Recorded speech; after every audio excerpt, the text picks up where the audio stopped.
Bihar Teachers Coordination Committee members are protesting in Patna outside the assembly. These are visuals coming in of contractual teachers who are protesting outside.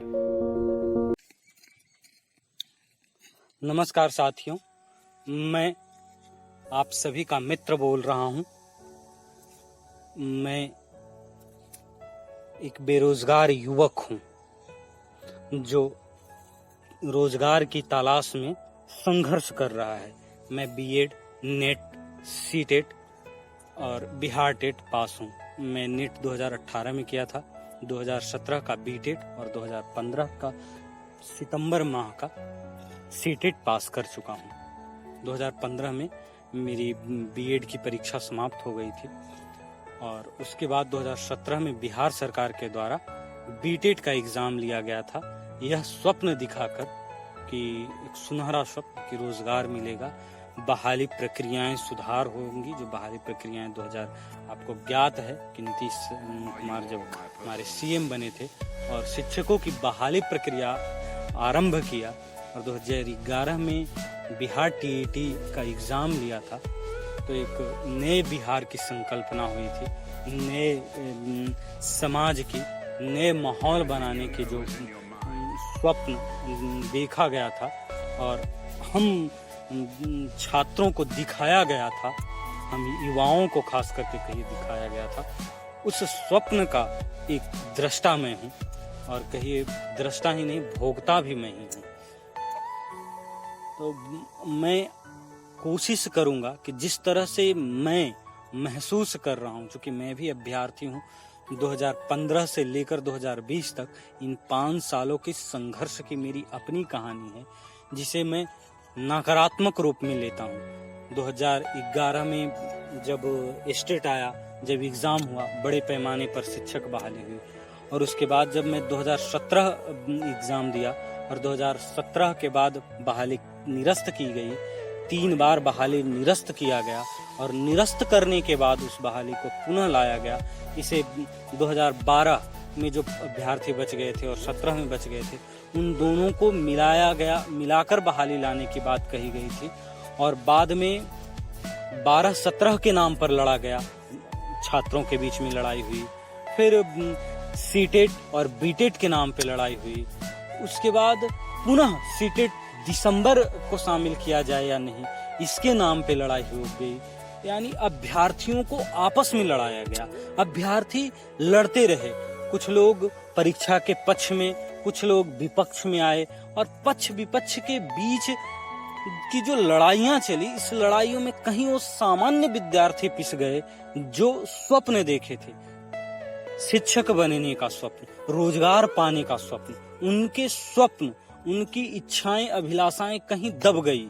और यह जो चला case किया गया, एक case से नहीं हुआ, लगातार केस पर केस किए गए, फिर हुआ एनआईओ को शामिल नहीं किया जाएगा, एनआईओ को शामिल किया गया। इन सारे ड्रामाओं के बीच कुछ नेता हमारे बीच से आते हैं, अभ्यर्थियों के हित की बात करते हैं, आंदोलन होती है, पुलिस लाठियां चटकाती हैं और छात्रों पर बर्बरता पूर्वक प्रहार होता है। और इस प्रहार के बीच में कुछ चेहरे उभर कर आते हैं जो अभ्यर्थियों के साथ खड़े होने की बात करते हैं, अभ्यर्थियों के दुख सुख में उनके साथ, उनसे कंधा से कंधा मिलाकर चलने की बात करते हैं और शायद करते भी हैं। शायद मैं इसलिए कह रहा हूं कि अभी तक 2012 के बाद जो प्रक्रिया चली, 2017 के एग्जाम के बाद से मैं ले रहा हूं, जो भी बहालियां आई, कहीं न कहीं केस के माध्यम से या किसी और माध्यम से उलझकर रह गई। कोई ज्वाइनिंग तक नहीं पहुंचा। किसी छात्र को जो हैं उन्हें ज्वाइन नहीं मिल सका, कोई बहाली प्रक्रिया पूर्ण न हो सकी। और यह केवल शिक्षकों तक सीमित नहीं रहा। ये बिहार एसएससी की बात हुई, जिसकी बहाली प्रक्रिया 4 साल बाद भी अभी तक एग्जाम का कोई पता नहीं है। खैर, केवल यही नहीं, रेलवे आदि जो भी सेंटर से लेकर स्टेट तक की सारी जो वैकेंसियां हैं वो कहीं ना कहीं फंस गई। लेकिन चूंकि मैं बीएड किए हुए हूँ और टीईटी पास हूँ, यानी मैं शिक्षक बहाली पर केंद्रित रहता हूँ, तो मैं अपने दुख को देखना चाहता हूँ। मैं देखना चाहता हूँ कि जो मैं अनुभव करता हूँ क्या वही और अभ्यर्थी अनुभव करते हैं या इससे इतर मत रखते हैं। जैसे मेरा मानना है कि इन बीच जो हमारे नेता खड़े हुए हैं या जो नेता बने हैं और जो सरकार है, हमारी जनप्रतिनिधि की सरकार है, ये सब कहीं ना कहीं हमें ठगते हैं। केस के नाम पर ठगते हैं, बहाली पूर्ण करवाने के नाम पर ठगते हैं। तो ये मैं जानना चाहता हूँ कि ये जो प्रक्रियाएं चल रही हैं केस की, बहाली करवाने की, कहीं यह छात्रों के साथ एक नया षड्यंत्र तो नहीं है? कहीं बेरोजगारों के बीच में रोजगार तलाशने की यह प्रक्रिया तो नहीं है केस? कहीं ये हमदर्द बनकर जो हमारे हमदर्द आ रहे हैं, ये हमारे हमदर्द ही हमारे विश्वासघाती तो नहीं है? हमारे हमें विश्वासघात देने वाले तो नहीं हैं? मैं इसकी बात कर रहा हूँ और इसी मुद्दे के साथ मैं छात्रों से जुड़ने की कोशिश करूंगा, अभ्यर्थियों के पास जाऊंगा, उनसे प्रश्न करूंगा वो क्या रखते हैं, इससे संबंधित प्रश्न पूछूंगा।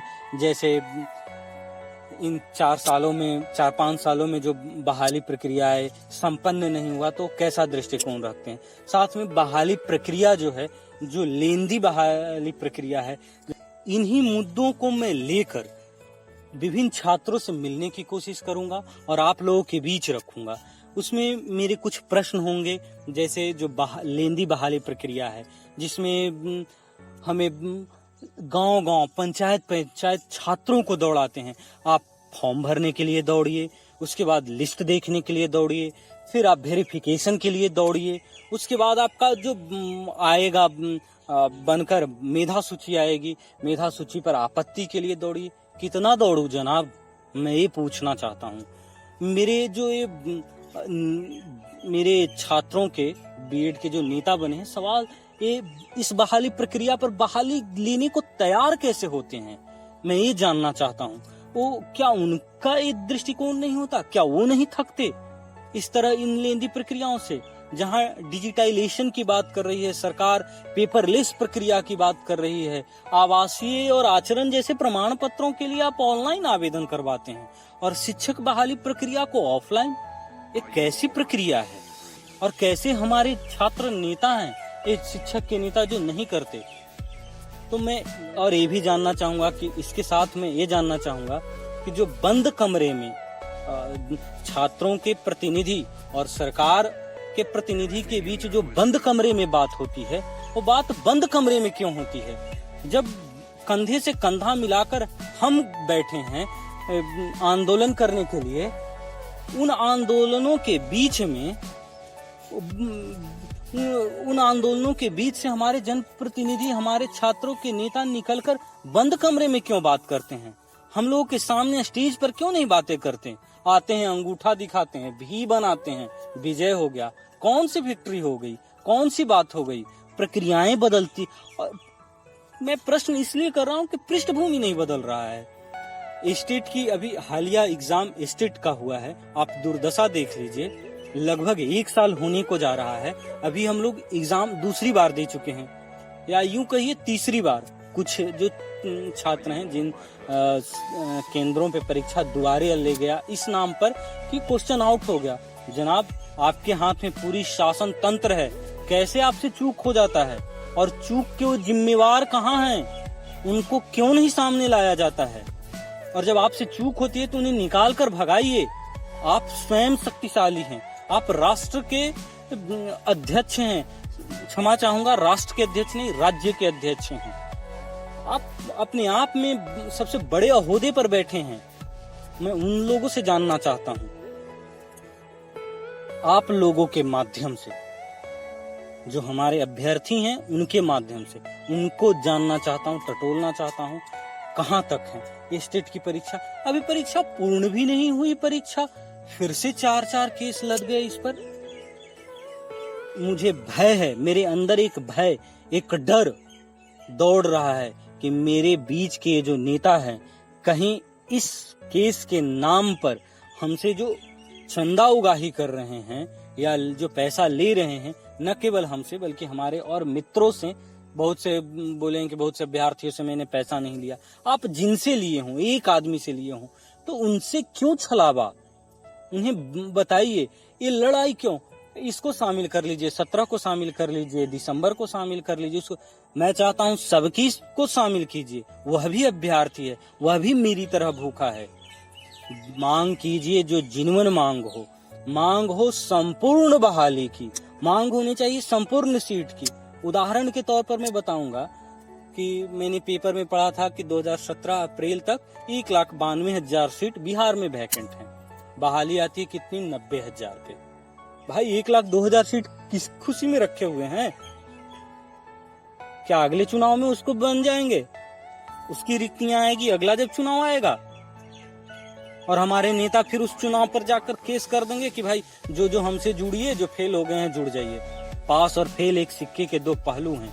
प्रक्रिया पारदर्शी हो, इसके लिए लड़ा जाए, पारदर्शी प्रक्रिया के लिए लड़ा जाए। सबसे पहले तो एक मांग होनी चाहिए कि ऑनलाइन आवेदन प्रक्रिया हो, जो प्रक्रियाएं शिक्षक बहाली की हो ऑनलाइन हो, ताकि छात्रों को इधर उधर दौड़ना न पड़े। दूसरा, पारदर्शी हो। तीसरा, संपूर्ण बहाली हो। संपूर्ण बहाली, जो भी छात्र हैं, जो रखा जाए एजुकेशनल क्वालिफिकेशन, शैक्षणिक योग्यता जो रखी जाए वो एक ऐसी रखी जाए जिसमें जो सर्वमान्य हो, या कहने का मतलब जो संवैधानिक रूप से लीगल हो, उसे रखा जाए और उस पे बहाली प्रक्रिया को संपन्न किया जाए।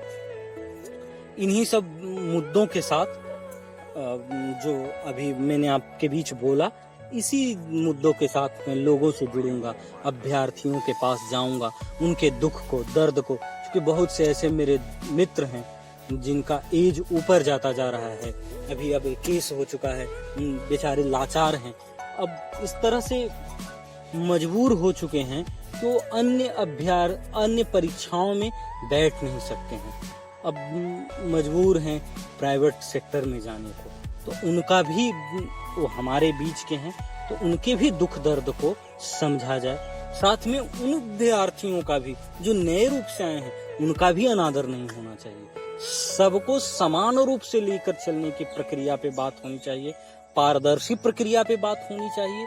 ये पारदर्शिता लाने के लिए ही मैं एक मुहिम चलाने की कोशिश कर रहा हूँ, अभ्यर्थियों के बीच जाने के लिए, अभ्यर्थियों के बीच जाकर या कोशिश करूंगा उनके बीच प्रश्न भेज दूंगा और उनसे उस प्रश्न पे वॉइस रिकॉर्डिंग मंगवा लूंगा, और मंगवा कर वो रिकॉर्डिंग मैं आप तक भेजने की कोशिश करूंगा अपने चैनल के माध्यम से, ताकि आप लोग उस पर जुड़े, उसे एक बृहद प्रक्रिया, एक बृहद संघर्ष के रूप में खड़े करें, और ये जो हमारे नेता बने हैं, जो प्रतिनिधि बनकर हमें छलने की कोशिश करते हैं, उन्हें पूरा जवाब मिल सके। और इस मुहिम में न मैं नेता हूं, न आप नेता हैं, न वो नेता हैं, इसमें हम सभी नेता हैं। इसमें हमारे दुख की बात होगी, इसे इतना विस्तृत किया जाए कि सरकार सोचने पे मजबूर हो जाए। जैसे वोट मांगने हमारे पास आते हैं, हम युवाओं के पास ही आते हैं, और हम युवा शक्ति को जानते हैं, इसीलिए युवाओं को तोड़ते हैं, अभ्यर्थियों को तोड़ते हैं। दिसंबर अभ्यर्थी के नाम पर, NIOS के नाम पर अब एक नया वाक्य खड़ा कर रहे हैं, DLED और BEd के नाम पर भी अब लड़वाएंगे। हद हो गई भाई, क्या कम था पहले से? जातिवाद कम था कि अब इसमें भी बांट रहे हैं, हर जगह बांट रहे हैं। कितना बटेंगे? पेपर भी फटते फटते एक ऐसी स्थिति आती है कि वो फटना बंद कर देती है और तनकर खड़ा हो जाती है कि भाई मैं भी कमजोर नहीं हूँ, अब फाड़ कर दिखा। और हम तो मनुष्य हैं, हमारे अंदर ज्ञान की, इच्छा शक्ति की ऐसी प्रबल शक्ति है जिससे यदि मैं जागृत करूं और खड़े हो जाऊं तो सरकारें हिल जाएंगी। हम सरकार बनाना जानते हैं तो गिराना भी जानते हैं। सरकार को घुटने पे भी लाना जानते हैं। सरकार हमसे है, ये सच है कि व्यवस्थाएं हमारे लिए हैं, हम भी व्यवस्थाओं के लिए हैं, लेकिन यदि व्यवस्थाएं कुछ निजी हाथों की कठपुतलियां बनने लगेंगी तो युवा जो हैं यही दिखाएंगे, युवा लोग, कि हम भी अपनी शक्ति रखते हैं, अपनी इच्छा शक्ति रखते हैं, हम बटना नहीं जानते हैं, हम पारदर्शिता चाहते हैं और सरकार को पारदर्शिता लानी होगी। बांटने का खेल बहुत हुआ, अब बहाली प्रक्रिया की बात हो, और इसमें भी जो बहाली प्रक्रिया हो वह बहाली प्रक्रिया सिलेक्शन प्रक्रिया हो, रिजेक्शन प्रक्रिया नहीं हो।